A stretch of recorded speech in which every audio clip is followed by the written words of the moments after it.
Madame, Monsieur, salut et bienvenue sur votre émission Hebdo Presse sur CNN Télévision. Démarrons cette revue de la presse en Côte d'Ivoire avec le quotidien Fraternité Matin qui titre à sa une « Réhabilitation des routes, de grands travaux en zone rurale ».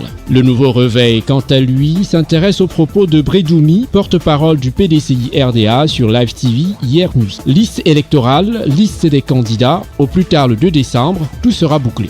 Le quotidien Le Patriote de son côté s'intéresse à la production du gisement pétrolier et gazier Baleine. Top départ en 2024, nous informe le journal. Soir Info pour sa part s'intéresse à une situation socio-politique. Simone Barbeau, le danger d'implosion en Côte d'Ivoire est permanent. Le journal L'Inter s'intéresse au meurtre d'une enseignante et son fils Aman. Des révélations sur le présumé assassin. Des enseignants parlent de ce qui s'est passé à Aboissou. Le journal Intelligent d'Abidjan titre à sa une « Réaction de Ange Dagarek, Hadi Issa et Innocent Yao sur les conditions du consensus ». Le quotidien d'Abidjan, quant à lui, s'intéresse à la visite du président du PPACI dans le Lot d'Ivoire et titre à sa une « Tout l'Okata debout pour accueillir Barbeau demain ». Stéphane Kipré, coordonnateur général de la visite, déjà sur les lieux depuis hier, nous informe le journal. Le quotidien L'Avenir présent en kiosque s'intéresse à la mise en production du plus grand gisement et titre à sa une « La Côte d'Ivoire entre dans la cour des grands ». Toujours en Côte d'Ivoire, le journal Le Bélier s'intéresse à la présidence du PDCI RDA et titre à sa une « Et si le consensus était mis en avant ?» s'interroge le journal. Le quotidien Le Jour Plus s'intéresse également au meurtre de l'institutrice Aman. De graves révélations sur le présumé assassin. Ce que dit le Conseil de santé sur son cas. Le journal Notre Voix présent en kiosque s'intéresse à l'économie ivoirienne et titre à sa une « Les investissements tricolores pèsent plus de 2000 milliards de francs CFA ». Toujours en Côte d'Ivoire, le journal Le Sursaut s'intéresse à la CAN 2023, flux des pays africains en Côte d'Ivoire. Des prostituées de luxe se déportent déjà dans les hôtels d'Abidjan. Comment elles préparent leur CAN ? À découvrir dans les colonnes du journal. Le journal L'Héritage s'intéresse à l'ex-ministre du plan de Bédier, Tidiane Thiam, le parcours d'un grand bosseur. Voici les grands faits d'armes du natif de Yamoussoukro. Le quotidien L'Essor ivoirien titre à sa une « De promenade en promenade, Guillaume Soro, cet homme est fini ». Le putschiste sans domicile fixe en quête de pitance. Toujours dans les kiosques à journaux en Côte d'Ivoire, le quotidien RHDP News s'intéresse au régional dans le Guémon. Bailly Antoine, nous avons ramené la victoire à Ouattara. La région connaît un développement à 70%. Toujours en fenêtre du même journal, Conseil des ministres, le gouvernement débloque 19,15 milliards de francs CFA pour l'extension de la centrale solaire. Également présent en kiosque, le quotidien L'Expression parle d'un retour de Guillaume Soro en Côte d'Ivoire. Le gouvernement se prononce, titre le journal.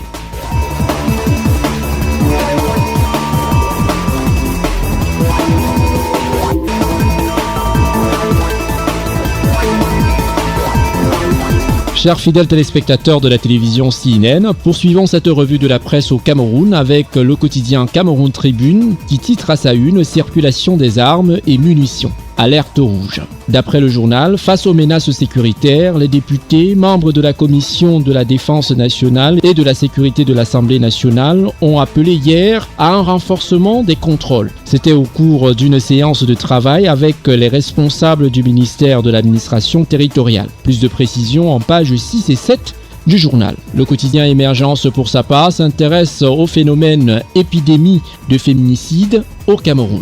Les violences contre les femmes ont atteint un niveau record. Le quotidien Le Jour nous informe que les infrastructures routières de Yaoundé sont dans un piteux état.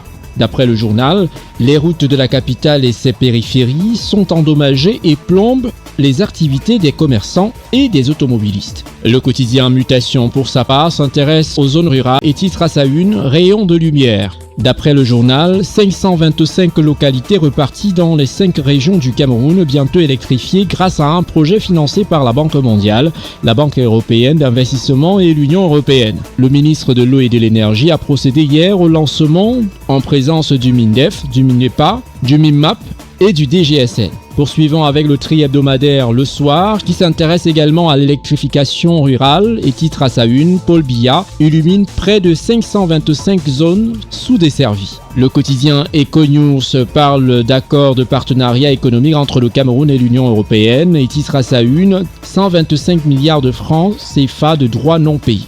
Dans une tribune libre, la Team Europe du Cameroun, la délégation de l'Union européenne et les ambassades d'Allemagne, de Belgique, d'Espagne, de France et d'Italie fait le bilan de l'implémentation au Cameroun des accords de partenariat économique sur la période 2016-2021. Quelles sont les cartes détenues par le Cameroun pour continuer à bénéficier de cet accord? Le décryptage à lire dans les colonnes d'Econews présents en kiosque. Poursuivons avec le journal La Voix des Jeunes qui s'intéresse à la démocratie en Afrique et titre à sa une « Weah parle à Elekam ». D'après le journal, la récente élection présidentielle au Libéria a été marquée par la défaite du président sortant George Weah, qui a reconnu la victoire de son adversaire Joseph Boakai. Un geste élégant qui doit servir d'exemple à un pays comme le Cameroun, où les élections ont parfois été entachées d'irrégularités. Plus de précisions à lire en page 2 du journal. Parlons économie à présent avec le quotidien L'économie qui titre à sa une « BIMAC, l'emprunt obligataire 2023 du Cameroun admis à la cote ». D'après le journal, c'était au cours d'une cérémonie qui a eu lieu hier, 23 novembre 2023, au siège de la Bourse des valeurs mobilières de l'Afrique centrale à Douala. Plus de précisions à lire en page 3 du journal. Toujours au Cameroun, Nouvel Horizon titre à sa une 96 milliards de francs CFA pour les enseignants. Une promesse de trop. D'après nos confrères, l'annonce de cette promesse a été faite par le ministre des Finances Louis-Paul Motazeux lors de son passage le 20 novembre dernier à l'Assemblée nationale. Pour le budget 2024, lorsqu'il vous sera présenté, vous verrez qu'on a prévu là-dedans à peu près 193 milliards pour l'apurement des problèmes de dette salariale. 96 milliards de francs CFA, c'est pour les enseignants, a-t-il déclaré. Plus de précisions à lire en pages 2 et 7 du journal. Poursuivons cette revue de la presse toujours au Cameroun avec le journal Presse Gouvernance qui s'intéresse au décès du professeur Hubert Mononzana. La famille du défunt philosophe et homme politique Hubert Mononzana a reçu une visite de réconfort dans son domicile dimanche dernier. Une visite guidée par le chef de la délégation permanente départementale du Rassemblement démocratique du peuple camerounais pour la laitier et ses pairs. Le ministre Henri Eyébé Aïssi, aux côtés de la famille éplorée. Titre le journal. Clôturons cette revue de la presse avec le quotidien Le Messager qui s'intéresse à la fusion JCAM-ECAM et titre à sa une « Les habits neufs du patronat ». D'après le journal, paré de ses bijoux et autres valeurs titanesques, à l'instar d'une jeune à marier, la nouvelle organisation patronale décline ses petits secrets dans toute sa splendeur et ses habitudes améliorées. Le bimestriel L'Intransigeant, le nec le plus ultra de la presse, dans son premier numéro, en fenêtre de ce magazine, L'Afrique qui gagne. Avec en toile de fond le éditorial du directeur de publication qui vous situe sur la vision du magazine L'Intransigeant, l'Afrique par les Africains. On ne nous dit pas tout. Le magazine vous fait des grandes révélations confidentielles sur les grands dossiers africains. L'Intransigeant met en lumière le savoir-faire d'un génie de l'industrie de l'habillement. Pape, maître tailleur. Madame, messieurs, merci d'avoir regardé cette autre édition des Deux Presse sur CNN Télévision. A très bientôt pour un nouveau numéro. D'ici là, portez-vous bien et n'arrêtez jamais de sourire à la vie. Restez en compagnie de vos programmes sur CNN, la télévision autrement.